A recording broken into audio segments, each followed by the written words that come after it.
Eriking tarik kopling adem, lepas kopling bunyi. Masalahnya di sini mas, jadi ini oblak. Kalau Eriking di kopling adem nggak bunyi, ya itu masalahnya di as center dudukan rumah kopling. Ini, bukan ini, bukan ini. Ini agak goyang. Ini kan pegangannya sama as. Nah ini hanya tumpuan aja. Logikanya gini mas, kalau ini oblak, misal ini oblak ya, ini ada oblak. Ketika Anda lepas kopling, kan ini muter mas, muter sak banter-bantere, melu, jadi ada karena oblak. Akhirnya ini ikut oblak nggak? Ikut. Jadi kalau ini oblak, ini pasti ikut oblak. Tapi kalau ini oblak, ini belum tentu. Kalau ini oblak, maka kuningannya yang aus. Ya, tapi kalau ini oblak, mau ini kuningan bener, mau kuningan nggak bener, pasti oblak.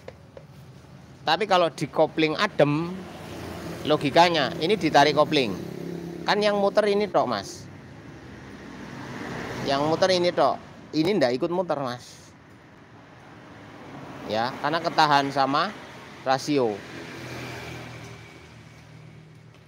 Sarane biar lebih spesifik, gigi masukkan, kopling ditahan, mun ini gemblodok ndak.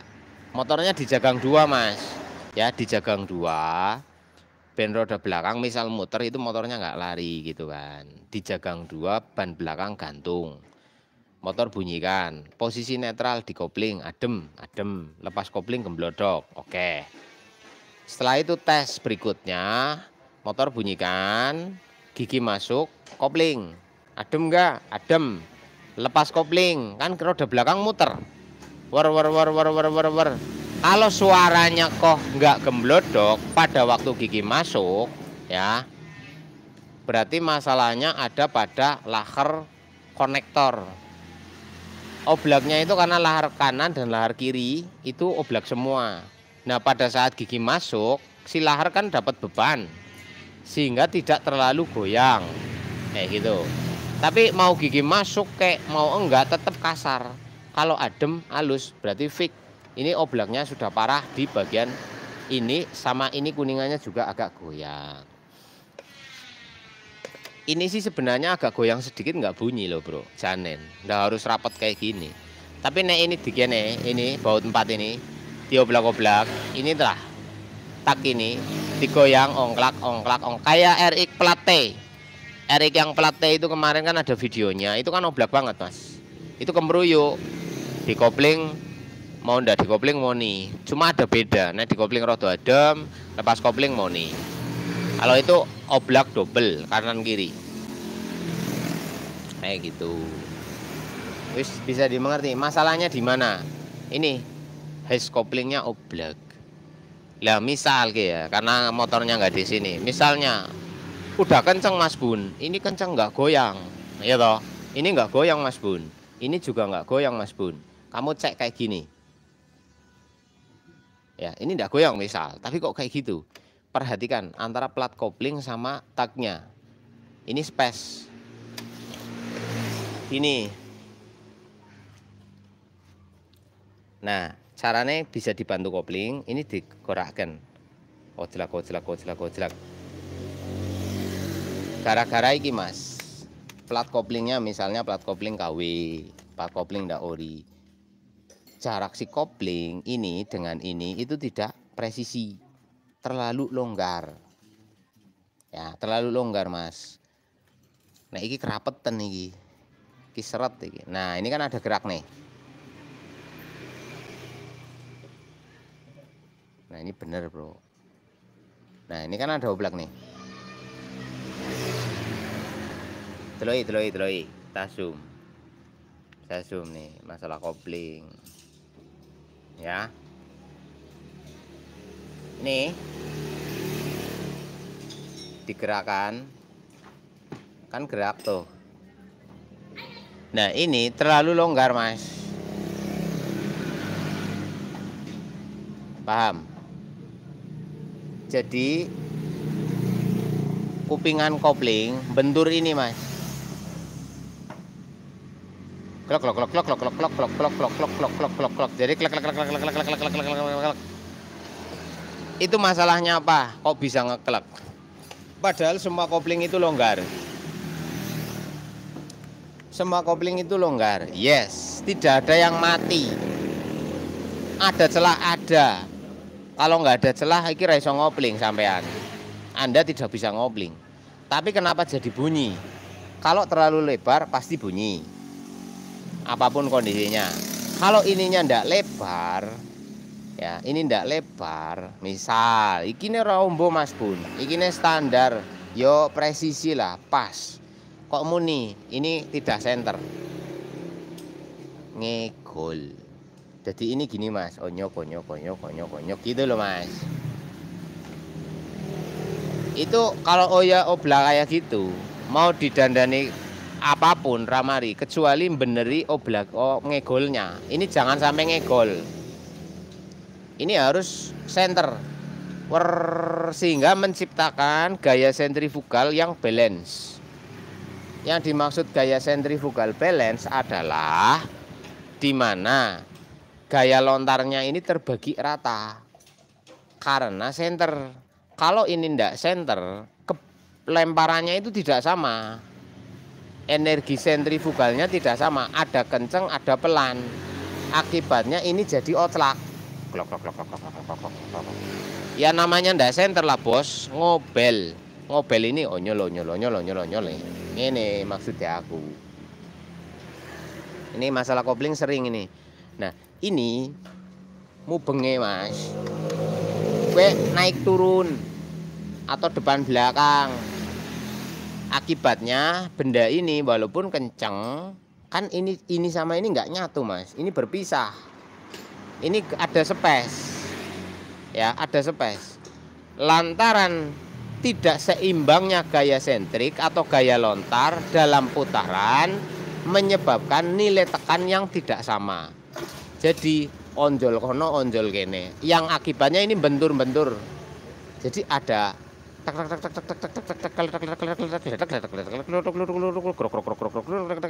tidak sama. Jadi berisik suaranya di sini. Ngoklok, ngeletek, gembletek, gemreyak lah. Nah, begitu Anda kopling kok adem. Kenapa? Karena ini berhenti. Begitu dikopling yang muter ini tok. Sehingga ini tidak ada beban. Dia akan nyangkut di salah satu sisi. Kalau ini muternya ke sini, dia nyangkut di sini. Tek, udah diem. Nah, sedangkan waktu lepas kopling ini tidak ada penahan. Ngojlok.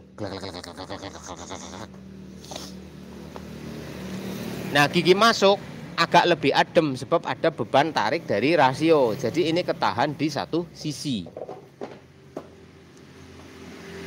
Karena ada beban. Begitu tidak ada beban, ngoglok. Ono beban mandek. Orang ono beban ngoglok. Lah kalau dikopling kan bebas. Iya, tapi kan ada beban penahan di sini, ditahan oleh setut kopling. Sehingga benda ini tidak terlempar-lempar sesuka hati. Kan suara hilang, adem. Begitu Anda lepas, ini tidak ada beban. Oh, klok, tarik, ada beban, mandek. Ibaratnya geter ditahan kan anteng bos. Paham ya? Itu masalahnya di situ.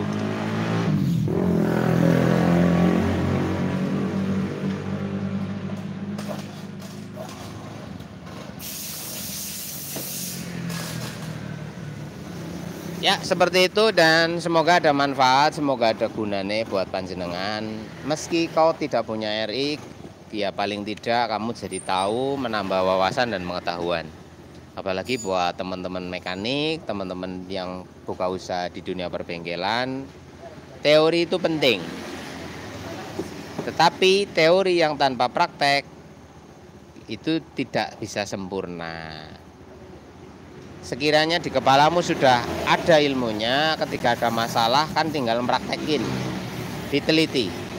Karena menangani motor dalam ketidaktahuan itu akan tebak-tebak kucing, ya. Kita berjudi dengan kondisi. Tapi kalau ada ilmunya mending lah. Oh, kopling bunyi kan, akhirnya kamu teliti. Iki ngegol ndak? ini oblak ndak gitu kan. Pada waktu bongkar kamu sudah langsung sambil bongkar sambil meneliti. Makanya kalau kamu lihat saya bongkar itu kadang tak giniin dulu, oblak ndak, padahal mau ganti setang kok ndak ngurus iki kan sekaligus, biar nanti ketika kita merakit dipasang ada suara kita udah tahu.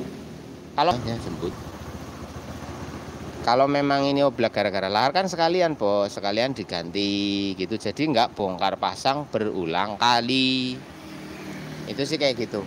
Ilmu tidak akan membebani kepalamu, ilmu tidak akan memberatkan kepalamu, tapi ilmu akan membuat hidupmu ringan, hidupmu enteng. Ya, tapi punyalah ilmu yang tutuk bos. Ilmu yang tutuk itu maksudnya dua ilmu ki aja tanggung. Seperti ilmu piston. Dengar piston yang dikasih jenongan-jenongan kayak gini jadi anti macet. Langsung eksekusi.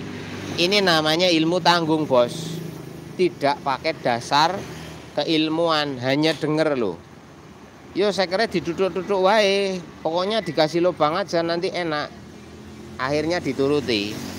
Dampaknya piye? Mateni.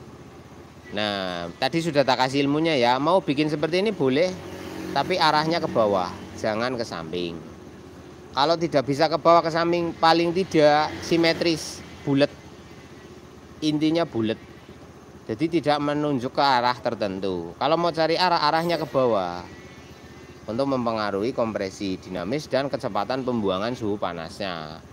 Itu contoh. Nah, ini contoh ilmu nanggung. Baru dengar ini digenong-genong terus beres, ditiru. Akhirnya asal-asalan. Dan tidak tahu dampaknya, fungsi dan kegunaannya. Jadi ini koyong ini, ya toh. Podo, dan ini kopling, nek ora ngerti ilmune, akhirnya main ganjel, main seng, dikei ring, pokoknya dikenceng. Malah motor jadi rusak. Nah, kan gitu.